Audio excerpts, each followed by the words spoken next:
Let's make bookmark. अगर आप chronically online रहते हैं तो एक अजीब हरे जीव से जरूर वाकिफ होंगे जिसका नाम है कुमरोपोतुश। अगर वो नाचने लगे तो बाएं मत देखो, दाएं मत देखो और मूली के पेड़ पर लटक जाओ।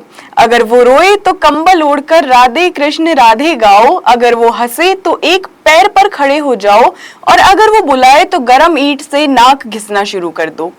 कुमरोपोतुश के बारे में कविता हमें बहुत कम बताती है। वो दिखता कैसा है, उसके पास कौन सी ताकत है, इन सब बातों पर कोई जवाब नहीं मिलता।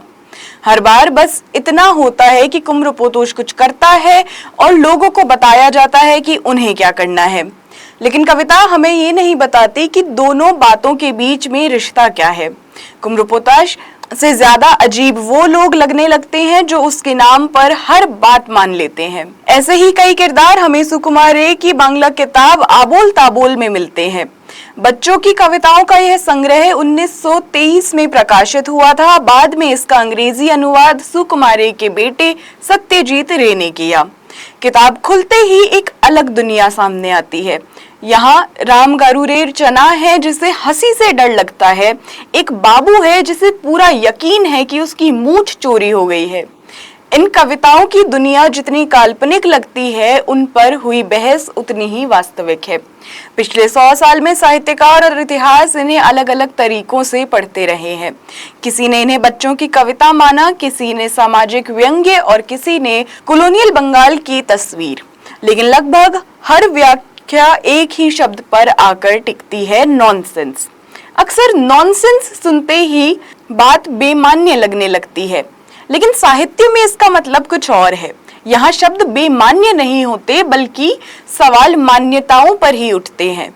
जो बातें हमें बिल्कुल स्वाभाविक लगती हैं, नॉनसेंस लिटरेचर उन्हें उल्टा करके देखने लगता है। इस परंपरा की सबसे मशहूर किताबें एडवर्ड लीयर की अ बुक ऑफ नॉनसेंस और लुइस कैरल की एलिस's एडवेंचर्स इन द वंडरलैंड है। बंगाल पहुंचते पहुंचते ये परंपरा एक नया रूप ले चुकी थी। माइकल हेमन इसी बात की तरफ इशारा करते हैं। उनके हिसाब से बंगाल का मॉडर्न नॉनसेंस अंग्रेजी साहित्य की नकल नहीं था, ये कॉलोनियल बंगाल की पैदाइश था। अंग्रेजी नॉनसेंस और बांग्ला समाज के मिलने से आबोल ताबोल जैसी किताब मुमकिन हुई। इसका मतलब कुछ ऐसा है कि एक बड़े दफ्तर का बाबू अचानक चिल्लाने लगता है कि उसकी मूंछ चोरी हो गई है। सब लोग घबरा जाते हैं, कोई डॉक्टर बुलाता है, कोई पुलिस। लोग उन्हें बार बार आईना दिखाते हैं, कहते हैं कि मूंछ तो वही है, लेकिन बाबू किसी की बात मानने को तैयार नहीं है। उल्टा सबको डांट देता है, जुर्माना लगा देता है और आखिर में घोषणा कर देता है कि आदमी गुलाम है और मूंछ मालिक। कविता का मजाक सिर्फ इतना नहीं कि ये किसी को अपनी मूंछ दिखाई नहीं दे रही। ज्यादा दिलचस्प बात ये है कि आईना भी उसका विचार नहीं बदल पाता। सच उसके सामने ही खड़ा है, लेकिन उससे ज्यादा भरोसा उसे अपनी बनाई हुई तस्वीर पर है। 20वीं सदी की शुरुआत का बंगाल भी कुछ इसी तरह की उलझनों से गुजर रहा था। अंग्रेजी तालीम ने एक नए मध्य वर्ग को जन्म दिया जिसे भद्र लोग कहा गया। ये वर्ग कॉलोनियल मॉडर्निटी का वाहक भी था और अपनी सामाजिक परंपराओं का वारिस भी।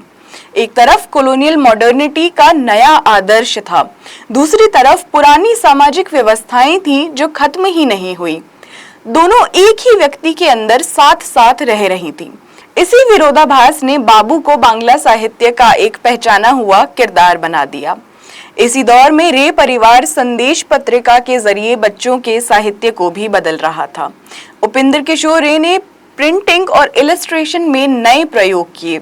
सुकुमार रे ने उन्हें और आगे बढ़ाया। इसलिए आबोल ताबोल में चित्र और कविता अलग अलग काम नहीं करते। कई बार तस्वीर पहले किसी अजीब जीव से मुलाकात करवाती है और कविता उस मुलाकात का मतलब बदल देती है। सुकुमार रे ने इस दुनिया को बच्चों की कविताओं में ही क्यों बसाया? सीधा राजनीतिक व्यंग्य लिखना एक बात थी, लेकिन नॉनसेंस के जरिए वो एक ऐसी दुनिया रचते हैं जहां सब कुछ असंभव लगता है, लेकिन हर चीज पहचानी हुई सी भी लगती है। इसी वजह से आबोल ताबोल को पढ़ते वक्त लगता है कि हम किसी दूसरी दुनिया में नहीं बल्कि कॉलोनियल बंगाल की ही एक टेढ़ी तस्वीर देख रहे हैं। अब तक आबोल ताबोल में हमने किरदार देखे थे, लेकिन अब राम गरूरे चन्ना पढ़कर लगता है कि इस दुनिया में सिर्फ जीव ही अजीब नहीं है, यहाँ डर भी अजीब तरीके से ही काम करता है। राम गरूरे घर में हंसना मना है, लेकिन बात सिर्फ इतनी ही नहीं है। चन्ने जंगल की तरफ भी नहीं जाते, कहीं हवा गुदगुदी करके हंसा न दे। बादलों को देखकर भी घबरा जाते हैं और एक जगह तो खुद ही खुद से कहते हैं, यानी हंसना मत, अगर हंसे तो मार पड़ेगी। कविता में डांट भी है और धमकी भी, लेकिन उससे भी ज्यादा एक और चीज है, डर की आदत। डर इतना अंदर बैठ चुका है कि अब हर चीज में वही दिखता है। आशीष नंदी द इंटीमेट एनिमी में लिखते हैं कि कॉलोनियलिज्म की सबसे बड़ी ताकत सिर्फ उसके कानून या उसकी फौज नहीं थी। कॉलोनियलिज्म तब सबसे सफल होता है जब उसके बनाए हुए मापदंड हुकूमत के नहीं हमारे अपने लगने लगते हैं। कौन सी बात मैच्योर है, कौन सी इमैच्योर, कौन सा व्यवहार सिविलाइज्ड है और कौन सा नहीं। एक वक्त के बाद पहरा सिर्फ बाहर नहीं रहता, बल्कि वह अंदर भी बस जाता है। अगर कॉलोनियल मॉडर्निटी इमेजिनेशन को भी अनुशासित करना चाहती थी, तो नॉनसेंस उस अनुशासन को मानने से ही इनकार कर देता है। इसी दुनिया में अजीब जीव पैदा होते हैं, नए शब्द जन्म लेते हैं और वही चीजें मुमकिन हो जाती हैं जिनके लिए सीरियस दुनिया में कोई जगह नहीं बचती। राम गरूरे चन्ना में डर था, इकोशे इन में डर की जगह कानून ले लेते हैं। इस देश में हर काम के लिए एक नया नियम है। सड़क पर फिसल गए तो 21 रुपए जुर्माना, 6 बजे से पहले छींकना है तो पहले टिकट खरीदिए, मूंछ आ गई तो टैक्स दीजिए, इधर उधर देख लिया तो सिपाही पीछे पड़ जाएंगे, और अगर कविता लिख दी तो पिंजरे में बंद करके हिसाब करवाया जाएगा। एक एक नियम अलग से देखिए तो बिल्कुल बेतुका लगता है, लेकिन कविता का मजाक सिर्फ इन कानूनों में नहीं है। ध्यान दीजिए, कविता एक बार भी नहीं पूछती कि ये नियम क्यों है, ना कोई उनका विरोध करता है, ना कोई उनका मतलब समझता है, वे बस मौजूद हैं। इसी बात को कॉलोनियल बंगाल के संदर्भ में पढ़ें तो अंग्रेजी हुकूमत सिर्फ अदालतों या पुलिस के जरिए नहीं चलती थी। रोज की जिंदगी धीरे धीरे परमिट, सर्टिफिकेट, टैक्स और रेगुलेशन की भाषा में लिखी जा रही थी। कानून का दायरा सिर्फ जुर्म तक सीमित नहीं था, बल्कि वो स्कूल तक भी पहुंच चुका था, दफ्तर तक, रेलवे स्टेशन तक और नगर पालिका के नोटिस बोर्ड तक। रोजमर्रा की जिंदगी भी धीरे धीरे हुकूमत की नजर के दायरे में आ रही थी। इकुशेन इसी दुनिया को सीधा दिखाने के बजाय उसे इतना बड़ा कर देती है कि उसका अपना सेंस टूटने लगता है। जब छींकने के लिए परमिट चाहिए और कविता लिखने के लिए कैद मिलती है, तब सवाल किसी एक कानून पर नहीं उठता, सवाल उस सोच पर उठता है जो हर इंसानी क्रिया को नियंत्रित करना चाहता है। इन कविताओं में सुकुमार रे एक ही बात पकड़ते हैं, अथॉरिटी तब सबसे मजबूत होती है जब उसे अपने नियमों की वजह बतानी ना पड़े। जब हमने शुरुआत की थी तब हमने कुमरो पोतोश को समझना चाहा था, लेकिन किताब खत्म होते होते पता चलता है कि सुकुमार रे की असली दिलचस्पी कुमरो पोतोश में थी ही नहीं, उसके नाम पर चलने वाले लोगों में थी।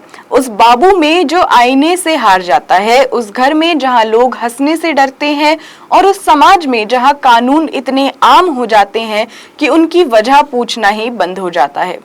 आबोल ताबोल हमें जवाब नहीं देती, वो बस इतना करती है कि जिन बातों को हम बिल्कुल स्वाभाविक मानकर जीते हैं उन्हें एक बार फिर से अजीब बना देती है।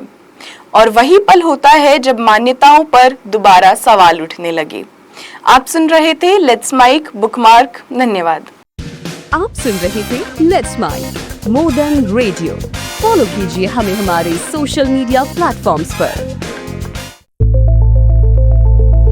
It's time for news. It's time for Modern Radio. Presenting the first radio news app, Let's Mike. Let's Mike, a news-based app on your phone where you get to watch and listen news, talk shows, interviews, radio show podcasts. On Let's Mike, you get all relevant information of TV, print, radio, podcast, and digital. Let's Mike talks about every segment of life.